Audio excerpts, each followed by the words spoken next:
Hello and welcome to Current Wave. I'm your host, Ayla Wayman, and in this podcast, we meander through our shared delusions and stumble into ethereal shit talking as we dive into the waves of the human experience. I'm so grateful to have you here. Thank you so much for tuning in, and I hope that you enjoy the ride.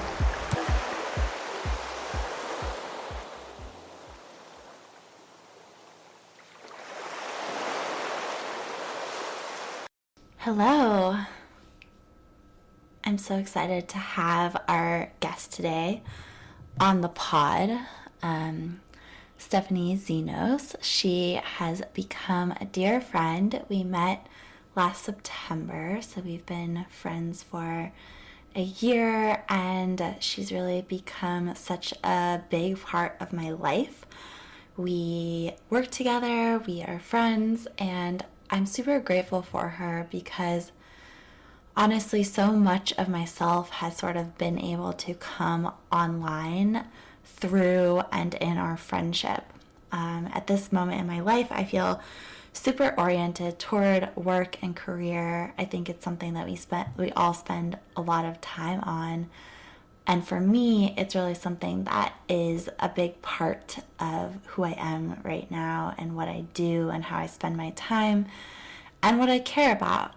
And I'm just so grateful to Stephanie for our friendship and our partnership in all of the different things and places that we connect and play and go deep. And it's been such an expansive relationship for me personally. So I'm just so grateful for her. She is such a light and such a amazing combination of so many different skills and ways of being in the world, and I just admire her so much. I admire her bravery, her heart, her intellect, the way she views the world, the way she moves through the world, her ability to say things as they are and also like really be there with beauty and grace and compassion and just so much love.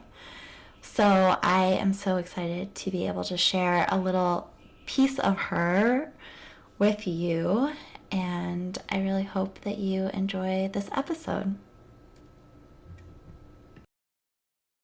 Hi, everyone. Welcome to Current Wave. Today, we have a guest who is a dear friend and work wife. Honestly, we have a lot of different crossovers.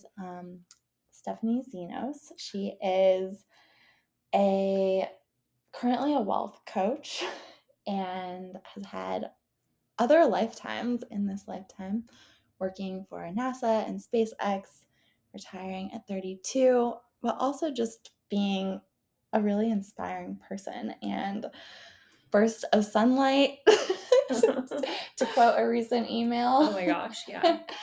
And yeah, just a really good friend and heartfelt person and curious mind and very intelligent person. So I'm super grateful to have her on. And hi, Steph. Hi, thanks for having me. Yeah. Are there any pieces of your introduction that you would change or add? How do you describe yourself? I don't know. I mean, my bio says a recovering rocket scientist, which is like, a little bit funny, but also kind of true. It is, yeah. I'm sure that takes a while to recover from. Yeah, it took a really long time to recover from. I don't know how to describe myself now. I think I say, yeah, wealth coach sounds okay to me. Yeah, financial coach, investing coach, those kinds of things. Coach. Yeah. Maybe we start with where you are now and like what you're up to these days, and then we'll like do a little rewind. That sounds good. Okay. Yeah.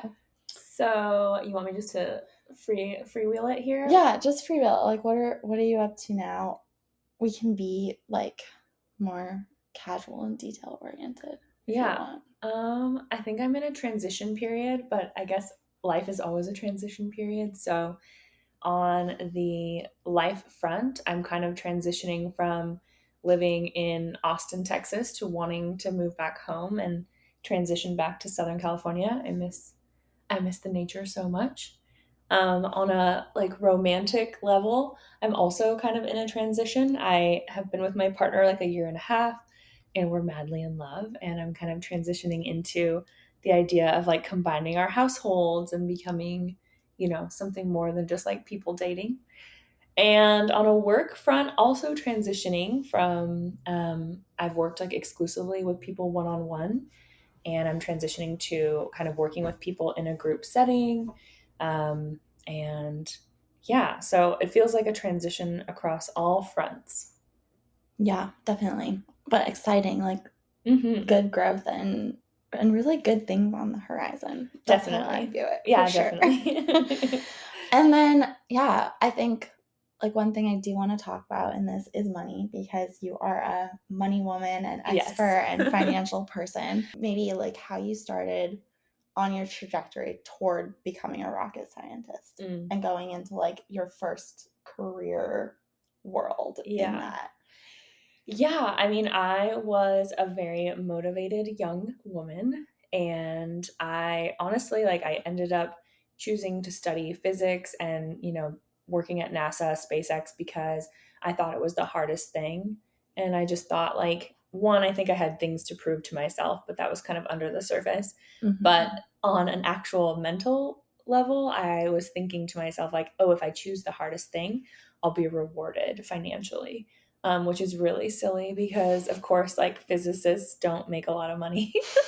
so, so that was a little silly. But yeah, I was like trying to do the hardest possible thing, and yeah, just trying to prove, I think, my worth and my value to myself as a young person.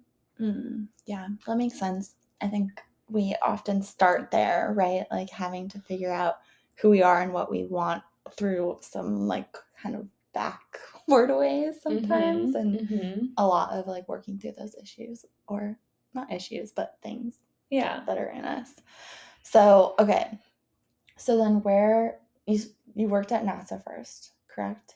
Yeah, I actually got a job at Jet Propulsion Lab before I graduated from UCLA. So Okay. I was technically working at NASA before I even had like a degree. So that was kind of Amazing. interesting. And what was that experience like? Like just Yeah. like an overview or just like some broad strokes or details if you want. Yeah, it was weird. I would say, like, like the whole concept of like entering a government lab facility and building and like having your little scanny badge and like super high security and weird, and like being Yeah. surrounded by old white dudes who were like, working at NASA their entire careers, and then being like a young woman was very weird. Yeah.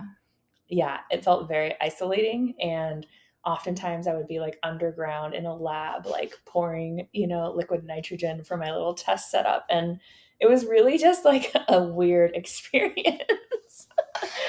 Oh my gosh. Yeah, that sounds bizarre and also interesting. What what did you love about working there or like about it? Like what were some of the benefits and good things and what did you feel like Yeah. you learned? Yeah. So I was really lucky actually that I didn't work on a space project, because as a young person at NASA, if you work on a space project, like you'll probably literally own a spreadsheet and your job will be to keep the spreadsheet updated. It will be Mm. horrible. But for me, I was on a ground based telescope that was based in Chile. So I was like getting all the freedom to like work on this project. I got to go down to Chile for a month and like take data. It was at 17,000 feet. I had my little oxygen mask. I was like, woo! So that was really, really cool and very unusual.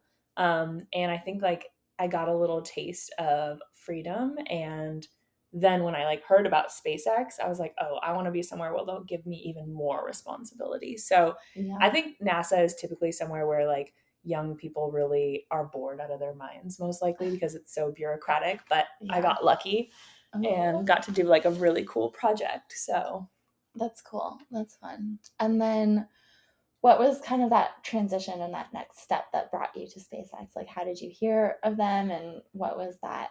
Oh, that's a great story. Yeah. So I was dating someone who lived in a geodesic dome at the time, and they were having a party called Dome Stock, and he invited like a college friend over who was scaling a palm tree, and I was like, "Who is this weird guy?" And that weird guy ended up being like super high up at SpaceX. So he literally called me Duder, and yeah, if someone knows him, they'll know who this is. But he was like, Duder, you should like totally come interview at SpaceX. And I was like, wow, okay. And I didn't think much of it because no one had heard of SpaceX at the time. But the moment I walked in the building and saw all the hardware, I was like obsessed. I was like, oh my God, I have to work here. So yeah, that. That's so fun. That is a good story. Nothing like someone scaling a palm tree at a party. So It ridiculous. ends up being someone that opens doors or, is living another life besides scaling palm trees. Yeah. Okay, amazing. I love that. And then what did your time there look like? Like how did that I know that you had a few different positions and roles there. Mm-hmm. And what did you do? It was, they didn't know what to do with me at first, because I was like a physicist. I hadn't done a ton of hardware stuff, but I actually kind of did like 2 interviews in one. And they more or less, they were like, can you do this manufacturing engineer position? I was like, I'm a physicist. Like, I don't know how to build anything, And I was like, sure, I can. Amazing. And I think it was kind of like a temporary, like they probably thought, I would move around. But yeah, that was the job that was open. And I was like, I can do this job. Like, give me a chance, And somehow they did. Like, I don't know. It was one of the hardest places to work, back then. And it was terrifying. Like, it was the kind of place where people were getting fired all the time. I started as like, temporary kind of like on contract, could be fired at any time employee for the first 90 days. And it was very intimidating. It was a little bit of a scary environment in that way. But I think it was like it like was meant to weed out people, right? And like literally weed out people. But even the interns were given so much responsibility that it was like a sink or swim thing. Yeah. So if you could like step up to that and like manage, right, you could do so well, and you could have so much responsibility. So that was cool. Eventually I think like, I was an engineer, but I was always like a social person. And so eventually I ended up in mission management, where you're like the face of the mission, and also you own all of the technical requirements and all the financial milestones. So your counterpart is like a 60-year-old dude at NASA, right? Who's like been working his whole career and gets this amazing job. And I'm like a 28-year-old person that they're like, screw this person. How do they have my job? Right. So that's just like SpaceX in a nutshell, is like so much responsibility to like 20 something year olds. Yeah. I mean, it's amazing though. It's like cool that things like that exist. I think it moves the needle forward and creates opportunities and also finds talent. Yeah. In places that maybe bureaucratic systems won't allow for that jump. Yeah, people don't understand like how SpaceX did it. And the reason like SpaceX is able to do what they do is because for decades, right, NASA just had like these old people with tons of bureaucracy and how to do anything. Yeah. And it was slow and expensive. And we're just like, we're gonna like shoot some shit in the air and like see how it goes. Like, yeah, literally. I mean, those are some of the benefits of capitalism and like free markets and being able to do crazy stuff. Yeah. There is progress. A lot of progress. And creation and chaos. And I don't know. There's always 2 sides to everything, but it's interesting and it's cool. And it sounds like a very interesting moment to also have been a part of that. Yeah. So much sovereignty, so much chaos. Like that's like SpaceX in a nutshell. As all startups should be, especially when you're launching things into space. Yeah. Okay, awesome. And yeah, like what do you feel like you really gained from that experience? And what were some of like the biggest challenges that you weren't a fan of? I think like most people, and especially most women, like I really struggled with feeling like I belonged there, or like I was, an imposter. And that made me work harder, right? Like I tried so hard. I would say like I had a lot of success there. So I did a good job. But during, I was like, oh my God, I suck. I need to work harder, like constantly, right? I was just like in that grind. And then outside of it, like once I left and I like could feel how much people wanted me to stay, like how well liked I was, how like, I was like part of this family almost. Then I was like, wow, I did a really fucking awesome job and I can literally do anything. So yeah, it didn't feel like that at the time, but after I was like, wow, look at me. So yeah.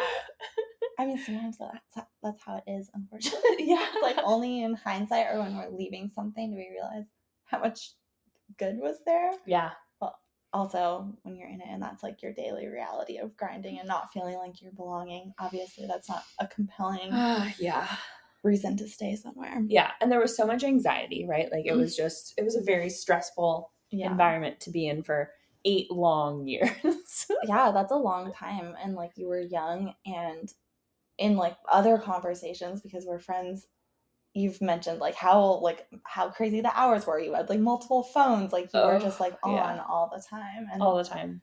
That taxing your system in like such an intense way. I feel like that was before we like knew without a doubt like how bad phones were for us, and like being on your phone all the time, right? Like that data didn't really exist yet, or it wasn't like common knowledge. And my phone was like my partner. It's just like me and my phone. Like as soon as I wake up, I'm like checking emails, right? Because like there's hardware being built, and I'm like I'm holding it up. So yeah, literally it was a little psychotic. Yeah, a lot of pressure. Definitely, it sounds like pressure. I would be very nervous if I was a mission manager. Is that what it is? Yeah, mission manager. A mission manager. Oh gosh, yeah. Okay, amazing. And then you kind of started on this other path, another trajectory that you were already working on as you were at SpaceX, of becoming financially independent and working on your money. How did that idea kind of spark, and like what led you on that path and that exit from this career? I think what's funny is like that really started in my teens, right? Like I have a friend that reminded me recently that like at age 14, I got like an under the table job at a strawberry fields and started like hoarding cash around my room, which like I, kind of forgot. And then at 18, like I started investing the only way I knew how, which was like getting help from an advisor. It like wasn't the best, but like that's what I knew to do at that time. Yeah. And then like slowly, I don't know where I got the ideas of like how much to save initially, but I was like squirreling away a lot of my income into my retirement accounts, my Roth IRAs, and then like slowly learning about investing, on my own. So that just kind of started happening. And then at SpaceX, like the reason I wanted to work there so bad is I heard they were private and that they were going to go public soon, which is hilarious because they're still not public. But back in like 2009, I was like, oh, they're going to go public any minute. And I was like, oh my God, I got to get in and like get the stock before they go public, right? So like I was very money motivated. And then throughout my whole career there, I was like, I have to do a really good job so I get all this stock. I have to buy all my stock, like, I was super obsessed. So that's kind of like how that came to be. And then also I was like saving, something like 70% of my income at the time and investing that because I knew it wasn't sustainable for me to do that forever. And I was like, I'm going to retire. Like I'm going to like save up all my cash and then be financially independent. So to answer your question, I don't know. I think so. I just wanted to know like how that trajectory started of wanting to be financially independent, and then you totally did it. Yeah, and it's funny. I've been thinking about like this concept of retiring recently, just because I feel like the way that we frame it is really weird, and it's kind of a strange word, and like I think it has a lot of connotations of like being like in your mid 60s and you like retire from like your career where you like have a pension or something. Like it's very antiquated in this way. It's true. I've just been thinking about that as like a little tangent because I think it's hard to relate to. So it's like interesting to think of you retiring at 32 and like having it's true. It's like a weird word to put to that experience. It's true. And I wouldn't have thought of it like having spoken with so many women, right? Like hundreds and hundreds of thousands. People don't say like, I want to retire. They don't say that anymore. Like they're just like, I want financial independence. I want, freedom, flexibility. I want to be able to leave my job if I want, or like move across the country or move on the other side of the world. And for me, like I was following the FIRE movement, which is financial independence, retire early, which is why I was like, I'm going to retire. Yeah. Otherwise, I would have just been like, I want to save up all my cash and then be like, I'm out, you know, like, see ya. So totally. And I mean, that's like the retirement framework is like what we're used to using, but that makes sense that a lot of women aren't even using that word when like technically that is what a lot of them are doing. Yeah, I mean, look at me. I'm so retired, right? Like, I'm not doing anything. I'm just like playing golf and sipping margaritas, and that's what I'm doing, right? Right. Retirement looks like a lot of different things, it turns out. Okay, well, I know, like, I've heard you talk about some of the things that you wouldn't maybe do in that trajectory. Like, what it took to do that at 32 was, like, no small feat. Obviously, you started young, like, you were investing, you were saving, you were investing 70% of your income, which is a really big chunk, much bigger than most people are, like, willing to do or even, like, think they can do. Right. So, like, what do you feel like was really crazy that you maybe wouldn't do again?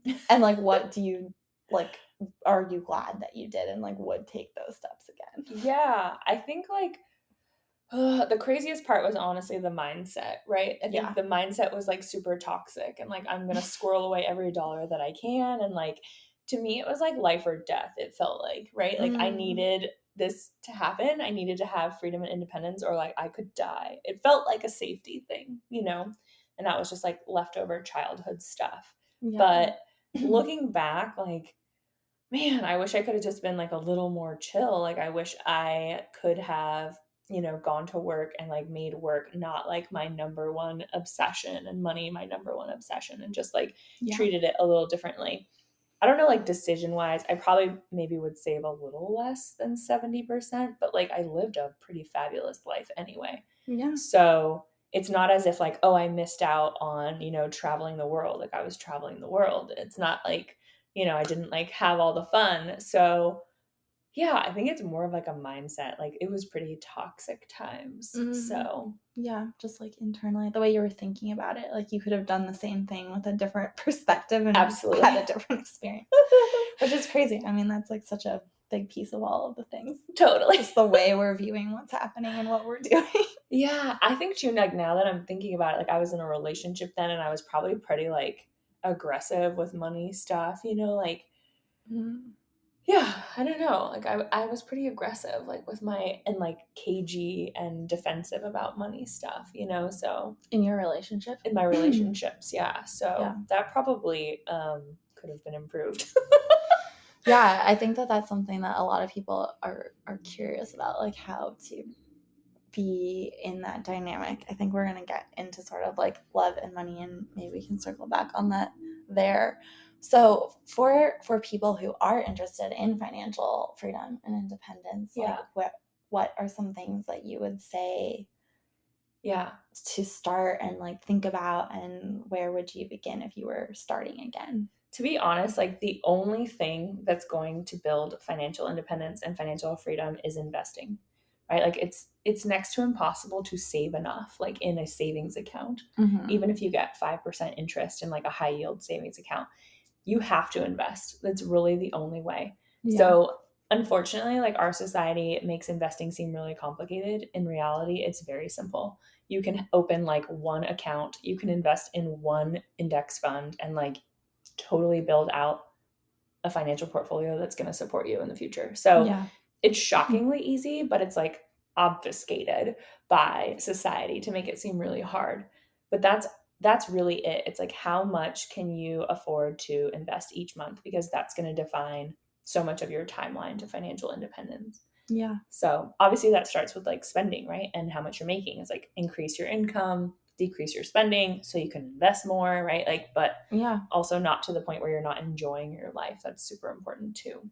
Yeah. I love that that's like so much of what you share and teach in your course and with your clients is like, I love the idea of like spending for you now and spending for future you and saving for future you, and like having that be a balanced-ish relationship to the point where like you're comfortable. Obviously, the more you can sacrifice now, like you can put that in, and but not at the expense of like your happiness or like Right. getting into that toxic mindset. It's a balance. And like I think like frugality is as bad as spending all your money. Like being like super, Yeah. super frugal and not enjoying your life is just as bad to me. Like, Yeah. what the heck? What are you doing? So Yeah. I think the problem with the US is like almost no one is saving, right? Like the stats are really, really bad. So it's like people don't know, or like we're living in like this consumerist capitalist society where we're like we need all this stuff or we believe we do. Yeah. Yeah. Even just little things. Like I'm always amazed at walking out and seeing like Amazon boxes at everyone's door. Like obviously there's such a range, but like that we are like buying so many things all the time, like little things. Mm-hmm. And of course, like the bigger things are important, but like the little things do add up depending on how much you're doing that and just Absolutely. bringing stuff in. Yeah. Yeah.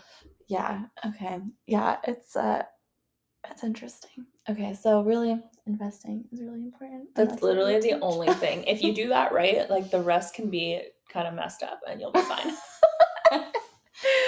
Yeah. I like that. I like that. And like another thing I say is like, eventually we want people to be investing like a certain percent of their income, right? Like 15% is good, 10% is fine, 20% is amazing, right? Like Yeah. that's a good goal.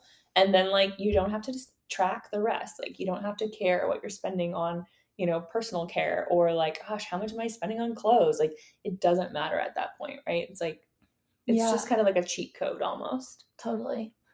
I think it's easy to get into the weeds on it and just be like worried about all these different categories and like budgeting becomes so complicated. And I think that's really prohibitive. And like you've helped me being like, okay, this is the money I get to spend every month. It doesn't matter what I spend it on. Yeah. But this is like a really easy like bucket allocation of like where things go and how to manage it.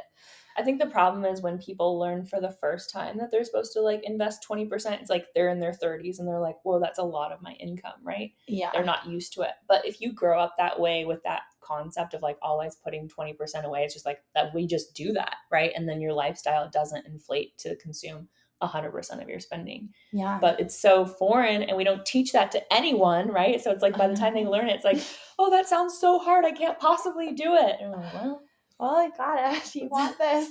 It's a mindset there too. Yeah, it's very interesting. I'm like curious how just like, there's a lot of things going on in the US. There's inflation, things are expensive. Outside of inflation, like the cost of living is high and the way that we're living. Like I'm thinking about, I live in an apartment alone. I lived with a partner for many years. That kept my expenses so much lower. If you live like creatively or communally, which of course a lot of people do too, but there is like this pressure and desire for that independence and like having your own space and like all of this stuff, which I want to, like I'm not against that, but it's interesting like the things that we prioritize in this culture. Whereas like one of my best friends, she lives in Mexico, she's my same age, she lives with her family, and that is like completely standard and normal there. And like the rest of the world lives more like that, and here it's just different and it's expensive to do it. Oh my god, it's so expensive. So expensive. I mean, like I think of like myself like trying to live with a whole bunch of people. I'm like, oh, I couldn't do it, but of course I could, right? You would get used to it. You adapt. It's just like what you're used to and what society tells you have to be like a normal person. Totally. It's interesting. It's just like cool to think about all of the different possibilities because like you can get creative. I don't like the idea of living with like roommates, but maybe living with like certain friends or like I've taken time to spend living with my mom, and like that is not what you necessarily want in your 30s. And it's afforded me the ability to like restructure my life in ways that are supportive. Or even a duplex, right? Like you can have your own space on the same property, like or like you have a property with multiple houses and back houses and things. It's like there are ways to do it. It's just, it's getting creative and also like not necessarily being so attached to like the vision of having your own apartment and a fence around your space. Like this is mine now. Okay. I want to talk more about like getting into money and like the energetics of money. And I would love to hear some of your thoughts on the energetics of money and why you feel like some people have an easier time creating money, earning money, and why some people really struggle. Yeah, I think there's like so many parts of money, right? There's like the actually being able to like magnetize money and like, have the self-worth to do that. And then there's the part of like holding it, right? Like let's say you can, you can receive it, right? Receiving it is another hard part, but like feeling like you have the worth to receive something and then be able to hold it and have a vision for yourself of like, I am valuable. I deserve to have a certain lifestyle. So therefore, like I'm going to like save this money in order to prepare for that lifestyle. But if you don't believe that, right? If any part of that process, like the magnetism, the receiving, the holding, right? Like all of those parts, if any part is broken, like you're going to find a way to sabotage and like get rid of that money. And I see it with clients all the time, right? It's like they just don't see themselves as a wealthy person. And so they block themselves from actually building wealth. It's shocking how we do it. There's so many different ways, but like that's the high level of it, right? Is like you really have to believe that you are worthy of having it in order to have it. Totally. Which is like, it's, all things are often simple, but not easy. Right. And it's like, okay, I get the concept, but how do you like build that self-worth? Yeah. And which we can, I guess another question is like, what are some of the biggest money blocks that you see? Like in the same vein, like people are like having a hard time receiving and or they're like getting the money and then they just like throw it away, or like what do you see as some patterns? Like here's like some simple examples of each step, right? So like you can like wrap your mind around it. Let's say you have like problems with actually magnetizing and receiving. That might look like you like, totally being qualified for a job, but like reading a job description that makes 20K more than you make now and being like, oh, clearly I, am not qualified for this position. So you don't even apply for it, right? You don't even have the opportunity to magnetize that job. And then the other part of like receiving, let's say you do the interview and they make you an offer, but then you're like, oh shit, am I even qualified for this? I'm going to fail at this. Like, I can't take this job, right? Like, and then maybe you don't take the job, or maybe you take the job and you sabotage. Like, you get so anxious about, actually being able to have a job like that you take the job, but you can't hold it, right? So you end up like your performance struggles and now you're having anxiety and you're like, yeah, you can't like work well with people. And so then you end up getting fired, right? So like all of these little steps. I think the holding one, like for whatever reason, for me, like the holding one is the one that I see people have the hardest time with. Is like they get the money and then they're like, oh, I'm not deserving of wealth, so like I'm gonna find ways to like sabotage and get rid of it. Like the example with people who win the lottery, right? Where like almost all of them end up like spending all the money and wasting that opportunity, which is shocking. I'm like, that's a lot of money to waste, and somehow people do.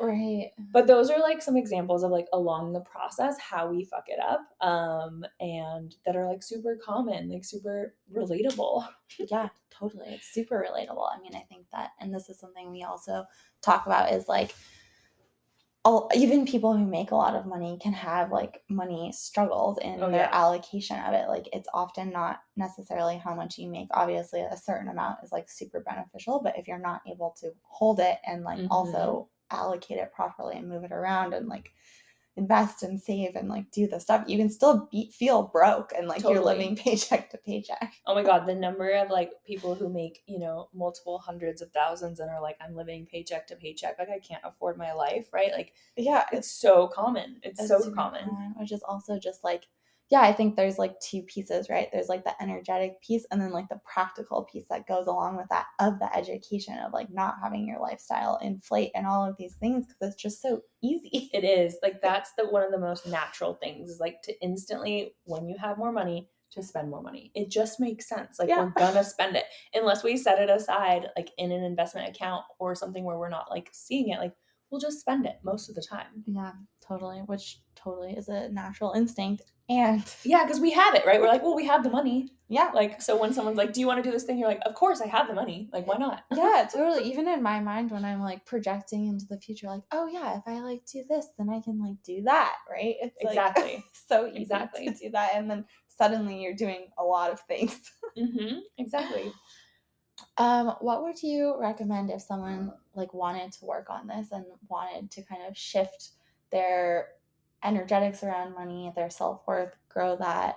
What are some things that you've done or see and support people You with? mean like on an energetic level? Like both energetic and practical. Okay.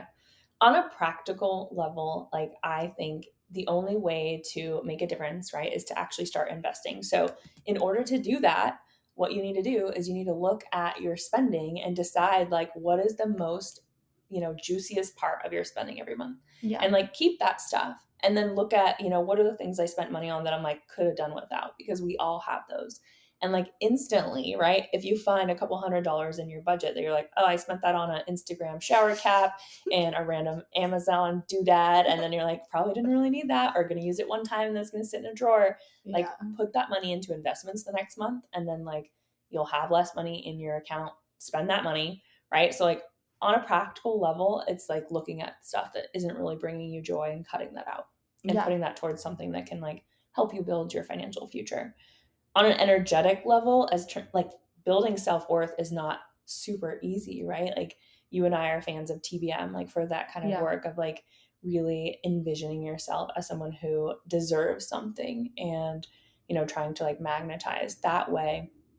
I also think like I love the book Existential Kink, because I see there is a positive side that we want to magnetize, and there's also a negative side that we need to understand. Which what I mean by that is there are things that like we secretly love. Like we maybe secretly love the struggle because it gives us adrenaline, and we love that kind of like high we get when we're like, oh fuck, how are we going to pay our bills this month, right? Yeah. Like how am I going to bring in an extra $200 to pay this bill?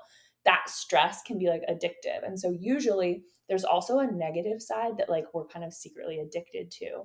And Existential Kink does this thing. It's like some part of you really fucking loves and gets off on this like struggle mentality, or like, this inability to like move forward. Some part fucking loves it because it's just holding on, right? Like your subconscious. So I think like looking at it from both the positive, like magnetizing, and like understanding the negative, and like speaking unto that so that you can like really understand it and move through it. I think both are really important. Yeah, I agree. I love that you bring that in. And like, yeah, existential kink is also like could be a trigger, a triggering thing. It's like hard too. It is. It's interesting. But I agree, and I think there's a lot of validity in it. And also even just like those patterns, like so much that I'm seeing is just like all these patterns, and we just hold on to them and have them, and like we have to kind of like move through them and around them by becoming aware of them. And then like, yeah, TBM, TB magnetic, if you're not familiar, is a great tool of like reprogramming the subconscious mind and like moving through those shadow aspects. Yeah. And like creating self-worth and like that light in Yeah. you. Yeah. Not easy work. No, Not easy it's work. not, but it also, I think we've both like actually seen tangible benefits to it. Oh God, yes. Like we have, and still going. Still going. Still chipping away at all of those It's never patterns ending. and all the stuff. Yeah, okay. I want to kind of get in also to the connection of love and money and all of that. And I also, if you're willing, I would love to hear kind of about this transition that you've been on personally of like stepping into the feminine, magnetizing a partner, and all of this. It's a lot of pieces. We can maybe start with the connection of love and money, because we're like talking about that, and then move more into the personal pieces. Yeah. So I think like love and money is weird. So a lot of times you see opposites. So people who are really good at money and like have a lot of, I wouldn't even say self-worth, but like discipline, right? Like, or for me, if you use me as an example, like I was obsessed with becoming wealthy, and the person I had to create was like this like hard, like rigorous, really just, hyper independent person, and basically impossible to receive love, right? And like that kind of self-worth, like, oh, I'm lovable, oh, like I can rely on someone else, that was 180 degrees away from me being like, I'm hyper independent, I'm going to do everything myself, I'm going to save all my money, I'm going to like never rely on a person. So Yeah. in some ways you see like opposites for people who are really good at money because Yeah. they're just like hyper independent and focused, and obviously they're really bad with love. Right? So like some Right. of my clients who are very successful with money and like able to do that really struggle in the realms of love. So that's a way where it's kind of opposites. Yeah. But I think like love and money on the receiving side, right? Being able to like trust and receive either from, you know, a partner or like the universe, right? And believe that you have the worth to hold those things. They can also be like parallel paths, right? So when we're working on, you know, our self-worth, like you can actually start magnetizing more money, even if you're working on love and vice versa. So if you can heal your relationship with money, or you can heal your relationship with love, like it should kind of help the other one. So yeah, it's like when they're out of balance, I think you go in opposite directions. So when you're like trying to hyper focus on getting rich, you're going to be pushing out people a lot of times. And then Yeah. if you're trying to heal that, then they can like come together. Yeah, I love that. I think it's important to note because I think that at least like in TBM, it's really taught that like love and money are really connected, and I think we do see that connection. But I think it's important to note that opposite side, and like that some people are having that going on. Yeah. Yeah, I wonder if it works in the other way. Like, if you're really good at love, that you would struggle with money. And I think, like, I'm curious, like, if it Yeah. was out of balance in that way, where you're like obsessed with love and, like, you Yeah. know, like really, I guess that would be kind of the opposite of receivership. Like, it would somehow be like you're clingy, right? An Yeah. anxious attachment. So, if Yeah. you have an anxious attachment with love, right, like you probably have low self worth, right? And you probably wouldn't receive money. So, yeah, I I don't know. would It's see. I interesting. don't know exactly. I mean, I also, yeah, I think that that is really interesting, and I would be curious to see some examples. I feel like intuitively that's making a lot of sense.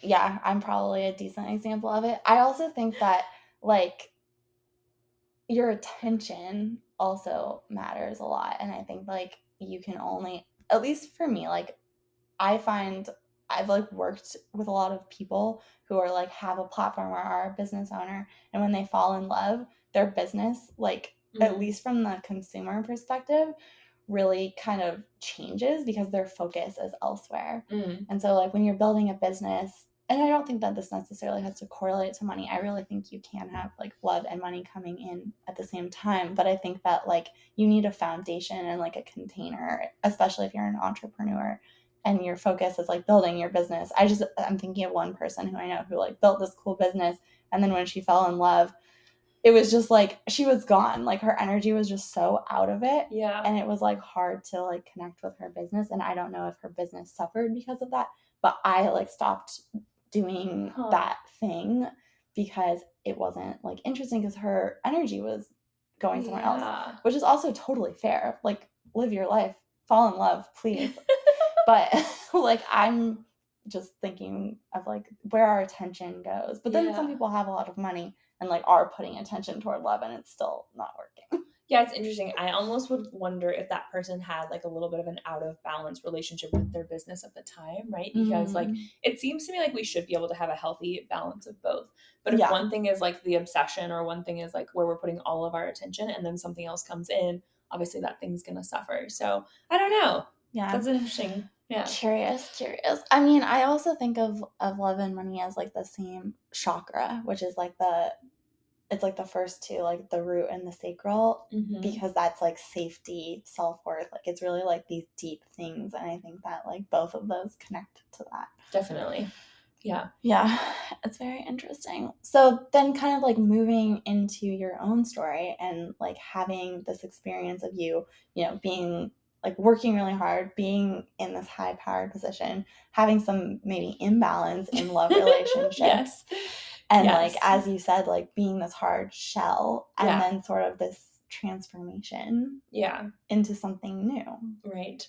So, I mean, to begin with, when I was in my, what I call like the accumulation phase, when I was obsessed with money, obsessed with building, obsessed with financial independence, right? I was also very, very controlling in my relationships. So I kept people at an arm's length because I didn't want them to, interfere with my plans and my safety, and like letting them in more than that would have interfered. So I Yeah. had like a marriage that I was super controlling in and eventually fell apart, and I treated that person very poorly, like definitely as other. And with money, I was so cagey. Like he would have said, yeah, like so cagey with money, like always like really triggered when we were having conversations about money. Like it was tough to talk about. And on the other side of that divorce, like I was like, oh my God, like look what I did in that relationship. And I could finally like see myself in that and realize what needed to change. So in that case, like by then my money was already kind of like taken care of, but the relationship was still kind of toxic. It was like a scared type of thing, right? An anxious Yeah. attachment. Yeah. Once I started healing like the stuff with relationships and realizing that like I was going to destroy anything that I controlled so much, right? Like, and I started getting back online, right, and doing some healing, it healed both. So like I was able to feel a lot less cagey about money and a lot more comfortable and like believing that I was going to be okay with money. Because I didn't like reach financial independence and then suddenly magically feel good about money, right? I was still actually stressed, even though I should have been quote unquote fine at that point. Yeah. So yeah, I think like doing TBM, doing a lot of work in like the healing the feminine, realizing like how much my like yin had really been destroyed and not like held sacred in any way, Mm. right? In the methodology that I was following, like yin is like the creative force, right? And so we say like we were like fracking our yin, which is just like absolutely destroying it in Yeah. order to like pull out all of the creativity and like all of the power, and turn that into success. So that's kind of what I was doing, I think, in love and money. Yeah. And then once I kind of like started respecting that softer feminine side, right, that turned me into a little bit different person where I was able to show up and receive and like believe that I was worthy of love. And yeah, once I was ready to magnetize a partner, right, I could like learn a lot faster too. That's been Mm. a huge learning experience, which I think cracked all this stuff open. So Yeah. Really transformative. yeah, yeah. Yeah, and getting sick, right? So I got kind of like sick Yeah. last year. I got Hashimoto's, and like my partner was like there to take care of me, and I was like, "Oh God, no, I don't want you to see me like this. I don't want to be this person that actually needs to be cared for." And so, there were walls that were still there that I had been working on, but the relationship and the sickness kind of actually broke it all down and forced the learning to happen. Yeah. I mean, which is ultimately so beautiful, but hard when you're when you have all those walls built and like you're used to Yeah. viewing the world in a certain way. Yeah. Yeah. But yeah, so yes, you have a lovely partner and you've really, I mean, I've kind of known you since this transformation has been underway, so I don't have as much of an experience of you before. Yeah. I mostly have seen this side of you. Yeah. Lucky you. Which is amazing and lovely, and like you are able to create and magnetize, and I know it's still like a work in progress of like how to be in the feminine, how to continue to like surrender and trust, and like it's really Yeah. not easy It's really, work, really not especially easy. when like you came from a different way of being. Yeah, the moment anything like feels like it's getting off track, right? Like the yang energy is like, "Oh, we fucking got this." Like, don't worry. Like we've got a 12-point action plan that we're just going to bust out and force this into submission, right? And like, woo, okay, yeah. Calm down. Get to the back Yeah. seat. Yeah, it's intense, and it's like I think it's like you have an example, you have a lot of examples of that working for you Yeah. to an extent, right? Yeah. And then like getting sick and like things are like, okay, this isn't working. Yeah. What's another way? But like relearning a new way of anything is really hard, especially hard. when like muscling things into place is kind of like how America is built. Yeah, Like we're it's so very effective. in the masculine. Mm-hmm. Like traditionally, I think things are changing, and like this knowledge is also becoming like more widespread. especially for women and just like how we create and like our energy Yeah. reserves, it is different, equal Yeah. but different. And yeah, I think we also see a lot of women like getting autoimmune diseases, right? And Yeah. like super, super common stuff. And a lot of my clients, like the moment I had Hashi's and was talking about it, a lot of my clients who were good at money, right? Like super like masculine yang powerhouses in their careers were like, oh yeah, I just had this thyroid surgery. I just had this. And I'm like, oh my God, like this is a thing, right? So Yeah. yeah.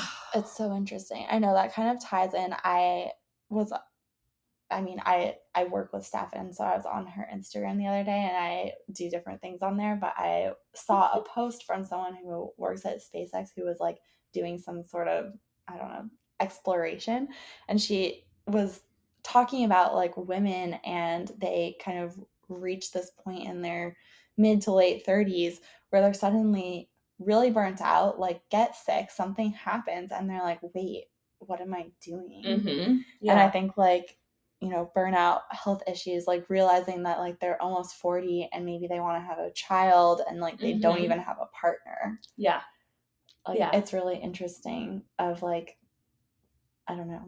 Yeah, that to me is like prime example of society like grooming us to be like that hyper independent Yeah. career success oriented person because it serves capitalism.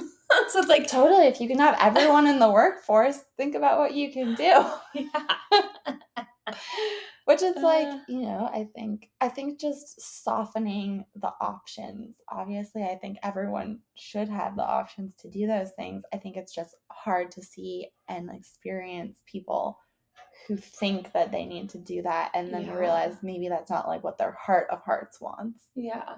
There's something else there that maybe is more feminine and nurturing Yeah. or not. Either way, but Or not. I mean, I don't know. I think like there's a reason why there's not that many women in some of the sectors, like especially the sectors I was in, right? It's like yeah. really rare to find women there because of what we expect from people that are doing those jobs. So, Yeah, that's so intense. And right, that's like what this woman was really speaking to in her little thread. I was like, wow.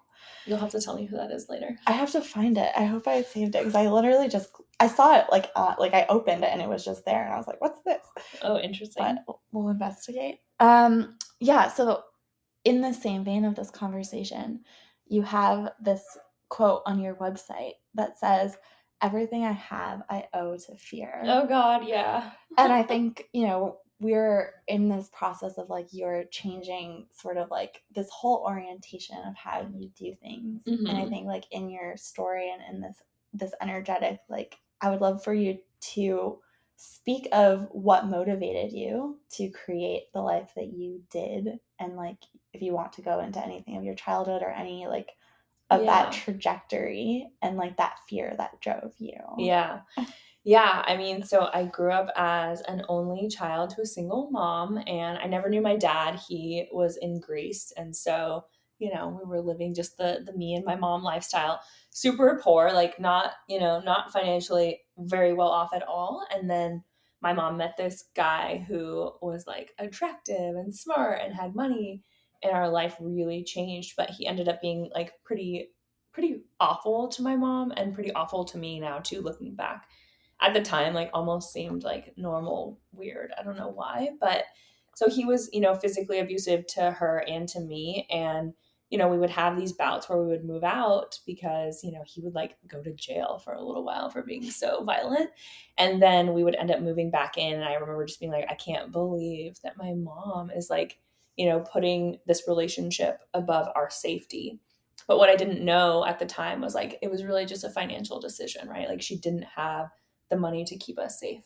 So at the time, I was like, OMFG, right? Like, relationships are evil. Like, love is fake, right? Like, the only thing that matters is money because money provides safety. Everything else is like a farce. So, Yeah. I was like, I'm never going to get married. I'm never going to have a partner. I'm just going to be fucking rich. Like, that's all that matters to me. So, I really just reoriented everything around that because I thought that that would keep me safe, right? So, like, Yeah. fear is one of the best motivators ever. It's like, I'm going to fucking die if I don't do this, right? So, I was like, yeah. So, like, people always say like, oh, don't you think you got lucky because SpaceX was such a good company to work for? I'm like, absolutely, I was lucky. But guess what? I would have found a way to do this no matter what. There was nothing in the world could have stopped me from accumulating all of this wealth, because that was what I thought was going to keep me safe, right? So like, that was my guiding light.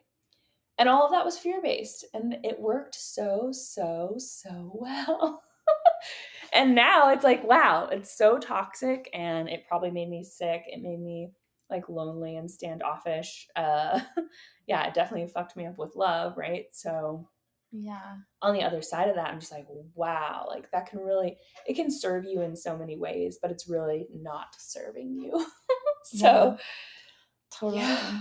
Yeah, and like in this new era, like that, I think you're still at the beginning of like learning a new way of being.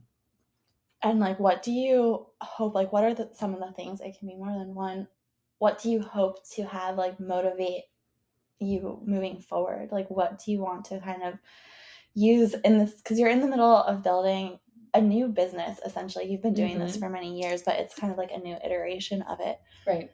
And like, I know it's still a process and a journey, but like what do you feel like is motivating you now, and what do you hope to help you motivate I think more? we are big fans of Marianne Williamson, right? And like a return to love.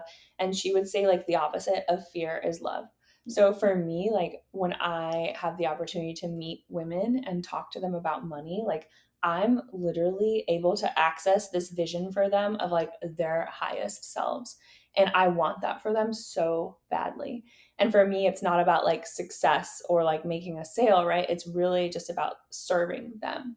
So I think the reorientation from like a sale and business to service and serving people, or from fear to love, it's like sometimes I'm in a conversation, I'm like, this may be like the most positive conversation this person has had about their future like ever, right? Like maybe they've never even met someone that believes that they can do this.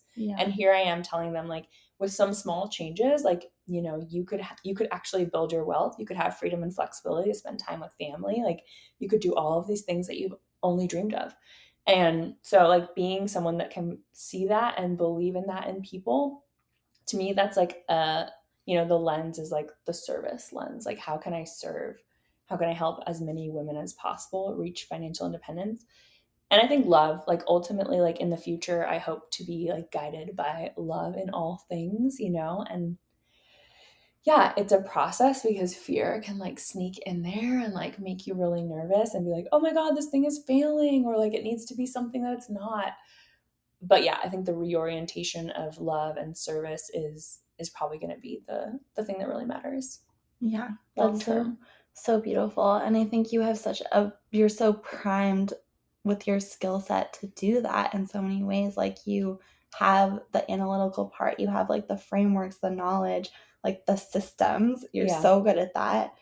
And like I love what you said, like being able to speak to someone and like see that vision for them, because I think so many times people need like a vision holder, and like to hear that and to have that support. And like you are really good at that too, because you actually do care, and like you have like the energy for it. You can like pull them into your energetic field, which I was learning that that's like such a big part of magnetism. It's like you get to pull them into your field, and they get to like hop on and build that for themselves if they don't yet have it. Interesting. Yeah. I've never thought of it that way, but that kind of makes sense. Yeah. It's like, yeah, so I love that. And it's really beautiful. And you are doing that. Yeah. I see it happening every day. I'm still thinking about what you're saying. I mean, I think, yeah, like for someone who has never taken those steps or never believed it possible for them, right? They need someone to be like, this is actually really fucking possible. You just have to do like XYZ. And like, if I can do it, you can do it. Like, let's go, So yeah, it is interesting, but you have to really trust that person, right? You have to like believe also that they're not like a charlatan just trying to like sell you a thing.